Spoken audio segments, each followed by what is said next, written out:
لە مامۆستا کەوزایرەوە دەست پێ دەکەم کە سەرۆکی لیژنەی دادوەرانی کوردستان ستارە. مامۆستا چی دێ لە قۆناغی دووەم؟ سڵاو بۆ ئێوە و سڵاو بۆ هەموو کوردستانێک لە هەر کوێکی دنیا هەن.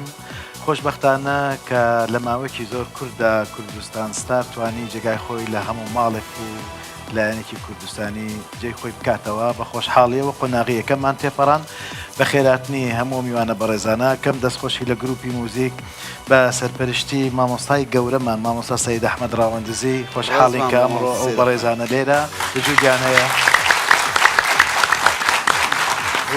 بێگومان ئێمە لە ئامادەکاری قۆناغی دووەمین کە زیاتر لە 89 بەشدار بوو گەشتۆتە ئەم قۆناغا دەست پێ دەکەین و حەز دەکەم مامۆستایانیش ڕای خۆیان بڵێن. کاک عەبدولقاهر فەرموو. سڵاو بۆ هەمیەوە بۆ مامۆستایت مۆزیک جان و مامۆستای گەل من و هەمی میهێوانێن بەڕێز و سەرکەوتنێ بۆ هەمی